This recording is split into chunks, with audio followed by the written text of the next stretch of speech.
Sometimes in the Old Testament, God comes to our assistance through the sword. Eeks, we don't really like that. When Jesus comes on the scene, he comes to our assistance through love. So that's the foundation and the presence of our faith. Jesus heals us through love. So he will take care of us. We don't need to raise the sword all the time. Today, the scriptures really focus on Jesus' love for us and how he heals us. Not only our physical being, but our spiritual. This is Father Lou. Let me hear from you. Jesus preached the gospel of the kingdom and cured every disease among the people. Hallelujah. Hallelujah. Hallelujah. The Lord be with you. A reading from the Holy Gospel according to Mark. Jesus entered the synagogue. There was a man there whose hand had been withered. They watched Jesus closely to see if he would cure him on the Sabbath, so that they might accuse him. He said to the man with the withered hand, "Come up here before us." Then he said to the Pharisees, "Is it lawful to do good on the Sabbath rather than do evil? To save life rather than destroy it?" They remained silent, looking around at them with anger and grieved at their hardness of heart. Jesus said to the man, "Stretch out your hand." He stretched it out and was immediately took counsel because he was restored. The Pharisees went out and immediately started discussing among themselves with the Herodians how to put Jesus to death. The Gospel of the Lord Jesus Christ. A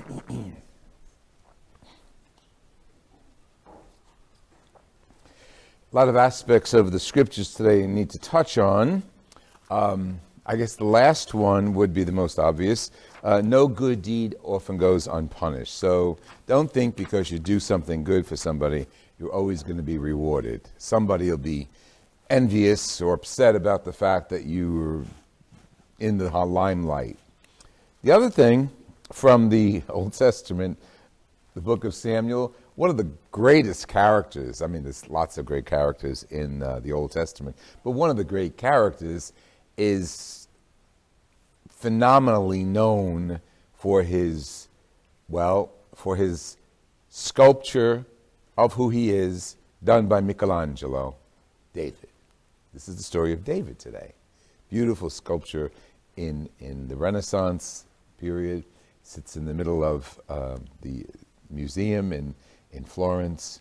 David. A giant is against David. The irony is when Michelangelo makes David, he makes him a giant, 26 feet tall, beautiful block of marble, beautiful form. The irony of it is, according to the gospel, according to the Old Testament story, is that this giant of a man comes against this little guy, David. He's a kid. He's a teenager. Philistines are who are being represented by by Goliath. The Israelites are being represented by David. The giant, Goliath, against the little man, David. The giant enemy, the Philistines, against the little people, Israel. So don't get too excited about odds when things don't go our way. If we have faith, we're gonna accomplish stuff. Now, I like the last line of this selection. It's first book of Samuel, chapter 17. But the last line that we read, line 51, David stood over the dead Goliath with the Philistine's own sword, which he drew from his sheath, and dispatched him and cut off his head.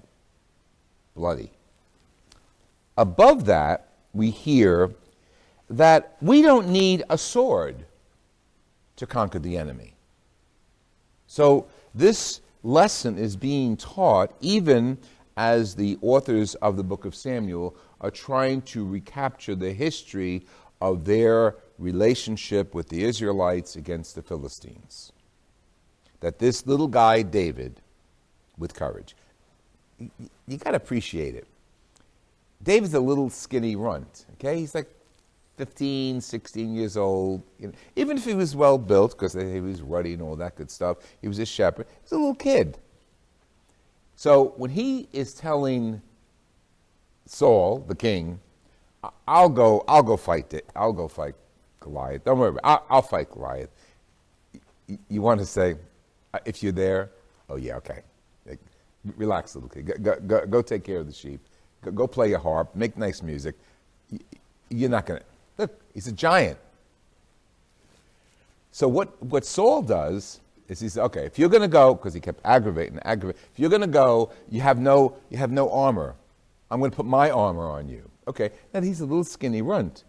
So Saul gets his armor and puts it on David, and you know what it does? It slides right off, because he can't hold him. I mean, the armor is metal, and it's big, and all this good stuff, and little skinny, he steps out of it and says, I have what I need.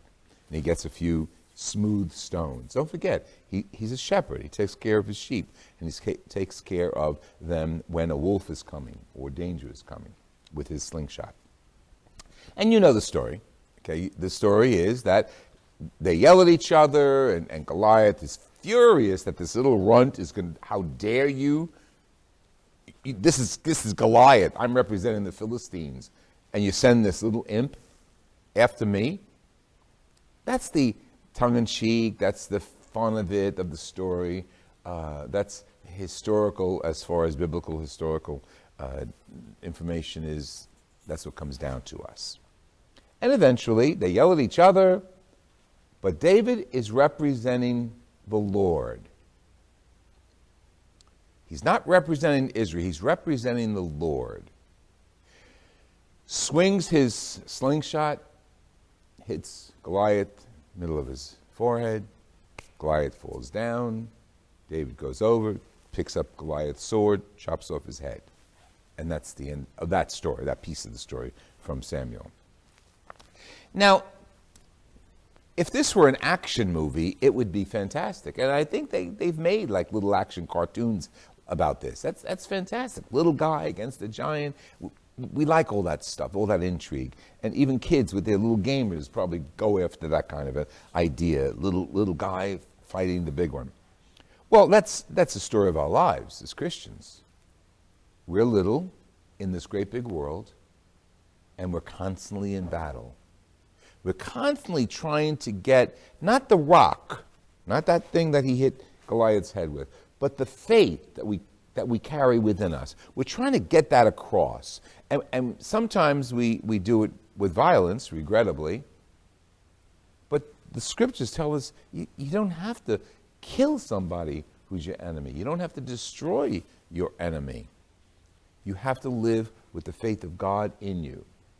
Now, what's the biggest enemy? Well, I'm not going to name tribes. I'm not going to name nations. I'm not going to name political parties. The biggest enemy we have to fight is evil. And evil is epitomized in the world first by death. When death enters the world, that's the symbol of evil. That's why it's so important for us as Christians to look at Jesus Christ, who conquered death. So the most horrible event in life is destroyed by the resurrection of Jesus. Okay, so now we stand behind Jesus. Now we have Jesus confronting what's next to death, what's next to evil and death is illness and hypocrisy, but we'll stay with the physical right now. So the story in Mark is very, very straightforward. It's the Sabbath, it's a holy day, and people of faith in the time of Israel, ancient Israel, didn't do anything. They didn't lift a bird, they didn't lift a finger, they didn't light a light, they didn't, nothing. So now the Pharisees, hypocrites, are looking at Jesus. What is he going to do with this withered man, this man with the withered hand? What is Jesus going to do? Is Jesus going to conquer evil? Is Jesus going to destroy the evil that man is holding on to in his physical self? Well, the answer is yes. But how does he do it? He does it with compassion. He does it by pointing out the hypocrisy of those who are around. And Jesus says very simply, stretch out your hand and it's healed. The man is saved. The origin of the word save and heal are the same. So when Jesus heals, he's saving. When Jesus saves, he's healing. Now put the whole package together. We come before Jesus and often we're hurt. Yes, by the world. We have our own hurts. Some we fabricate. Some are because we're victims. Some, it doesn't matter. Our friends and family could hurt us. Our neighbors could hurt us. Our spouses could hurt us. We go to Jesus. Because Jesus heals. We don't have to get revenge on those who hurt us. We don't have to destroy them. We don't have to put a rock in their heads. We look to Jesus who heals, and as we align ourselves behind him in the light of the resurrection, don't forget, he destroyed the most awful thing, death. We're standing in his light. And as we next approach the hurts of our lives, we can't do it alone. We bring Jesus into our lives and ask him to help us confront this evil, this event, this illness, this death. And it's not going to miraculously change. We're not going to get a David and Goliath story. We're not going to have all of our enemies down before us. No, that's gone. Jesus heals through love and compassion. Jesus heals through touching us, to asking us, you want something? Just stick out your hand. In prayer, in love, in charity. Now, it's not going to give you a crown in the kingdom of Israel. It's not going to make you the president, the governor, or some other nobleman. It's going to make you a person of faith. And that's why we're here. To bring more of our faith in Jesus into the world and to share that faith with others through our love and respect. Not through our hate, not through our vengeance, but through the cross of Jesus, which is the cross of eternal light.